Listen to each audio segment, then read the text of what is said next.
Once upon a time, in a land known as Persia, which we now call Iran, there existed a civilization. Imagine a time over 100,000 years ago, during the Paleolithic Age, where early humans roamed the land, leaving traces of their existence in scattered settlements, perhaps for hunting expeditions. Among these early civilizations, the kingdom of Elam stood out as a beacon of advancement. Its roots stretched back to around 7200 BCE, making it one of the most sophisticated societies of its time. However, like many great civilizations, Elam saw its fortunes rise and fall as it faced conquests by Sumerians, Assyrians, and eventually the Medes. The Medes, a powerful people in their own right, established their dominance in the region from 678 to 550 BCE. But their reign was just a precursor to the rise of one of history's greatest empires, the Persian Achaemenid Empire. Under the leadership of legendary figures like Cyrus the Great, Persia flourished, expanding its influence far and wide. But let's rewind a bit. Before the rise of these great empires, the land we now know as Iran witnessed the migration of Aryan tribes. These tribes, far from being a single homogeneous group, were diverse and included names like Alans, Bactrians, and Persians. They brought with them a rich tapestry of culture and religion, centered around deities like Ahura Mazda and practices like fire worship. It was during this time that a visionary named Zoroaster emerged, claiming divine revelation and preaching a message of moral choice between good and evil. His teachings laid the foundation for Zoroastrianism, a religion that would come to define Persian identity and culture for centuries to come. As the Persians settled and established themselves across the Iranian plateau, they encountered other civilizations like the Elamites. Through a process of intermarriage and cultural exchange, the Persians absorbed much from these indigenous peoples, shaping their own identity in the process. Under the leadership of figures like Cyrus I and Cambyses I, the disparate Persian kingdoms were united, setting the stage for a shift in power. With the fall of the Assyrian Empire in 612 BCE, the Medes initially seized control of the region. However, their dominance was short-lived, as Cyrus the Great, with his Persians, rose to challenge and ultimately overthrow Median rule, laying the foundations for the mighty Achaemenid Empire. As Cyrus the Great's empire expanded, so did his reputation for enlightened governance and innovation. Unlike many conquerors of his time, Cyrus had a vision that went beyond mere conquest.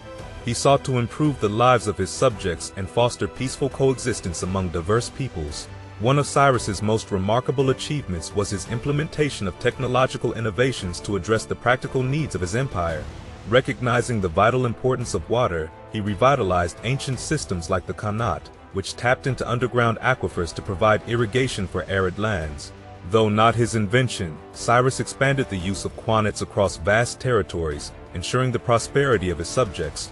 But Cyrus's legacy extended far beyond engineering feats. His humanitarian policies, as recorded on the famous Cyrus Cylinder, emphasized religious and cultural tolerance. Citizens of his empire were free to worship their own gods and practice their own customs, so long as they lived in peace and paid their taxes. To govern such a vast realm effectively, Cyrus established a hierarchical administrative system. At its pinnacle was the king himself, surrounded by a council of advisors who relayed his commands to regional governors known as satraps. These governors oversaw bureaucratic matters, while military commanders handled security and law enforcement. To facilitate communication and control, Cyrus invested in infrastructure, constructing a network of roads that connected major cities. The Royal Road, stretching from Susa to Sardis, allowed for swift transmission of decrees and news. This efficient postal system, admired by contemporaries like Herodotus, became a model for future empires. Despite his administrative duties, Cyrus found solace in his gardens, which he meticulously tended using the irrigation systems he championed. These lush paradises, known as Peiradauza, became symbols of Persian opulence and refinement. Cyrus's reign came to an end in 530 BCE, and he was succeeded by his son Cambyses II. Under Cambyses's rule, Persian influence extended into Egypt, further solidifying the empire's power. However, succession was not without intrigue, as rival claimants vied for the throne. Eventually, Darius I emerged as the undisputed ruler, ushering in a period of expansion and prosperity. His reign saw the construction of grand cities like Persepolis, which showcased the empire's wealth and sophistication. Yet, despite the empire's outward strength, internal unrest simmered beneath the surface. Rebellions, a common occurrence after the death of a monarch, tested the empire's stability, culminating in conflicts like the Ionian Revolt. Subsequent rulers like Xerxes I attempted to assert dominance through military might, but ultimately failed in their ambitious campaigns, notably against Greece. The empire continued to thrive under later rulers, but its fate was sealed with the arrival of Alexander the Great, who brought about its downfall. Following the demise of Alexander the Great, his vast empire fractured into several smaller realms, each ruled by his former generals. Among these was Seleucus I Nicator, who carved out a domain encompassing Central Asia and Mesopotamia, laying the foundations for what would become the Seleucid Empire. Seleucus I adopted many of the administrative practices of the Persians, including religious tolerance and governmental structure, but he favored Greeks for top administrative positions and promoted Greek culture and language. Despite his efforts, rebellions and dissent simmered beneath the surface, eventually leading to the splintering of the empire. In 247 BCE, Xerxes I of Parthia seized the opportunity to break away from Seleucid rule, establishing the independent Parthian kingdom. Despite brief attempts by Seleucid kings like Antiochus III to reassert control, Parthia emerged as a formidable power in its own right. The Seleucids faced further setbacks, including a humiliating defeat at the hands of Rome, which significantly diminished their territory. Meanwhile, under leaders like Phraates and Mithridates I, Parthia expanded its influence, incorporating former Seleucid territories into its growing empire. Parthia's strength lay not only in its military prowess, but also in its diplomatic finesse. By allowing conquered kings to retain their positions and paying tribute to the Parthian crown, the empire maintained stability and prosperity across its domains. Parthian art and architecture flourished, blending Persian and Hellenistic influences to create a unique cultural identity. Trade thrived, enriching the empire and fueling its growth. Central to Parthian military strategy was the devastating Parthian shot, a tactic that involved mounted archers feigning retreat before turning to unleash deadly volleys on pursuing enemies. This tactic caught many adversaries off guard, leading to significant victories, including decisive wins over Roman forces at battles like Carrhae and against Mark Antony. As Parthia reached the zenith of its power, it stood as a formidable rival to Rome. As Rome's power surged under the leadership of Augustus, the Parthian Empire faced increasing pressure from Roman campaigns. By 165 CE, the once mighty Parthian realm had been significantly weakened. It was during this tumultuous period that Ardashir I, a descendant of the royal Persian house and a fervent follower of Zoroastrianism, rose to prominence.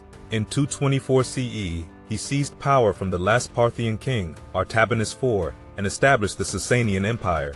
Ardashir's primary concern was to create a stable kingdom, firmly rooted in the principles of his faith and shielded from Roman encroachment.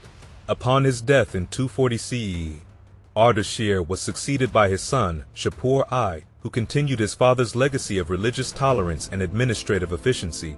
Under Shapur's rule, the empire thrived, with Ctesiphon serving as its vibrant capital.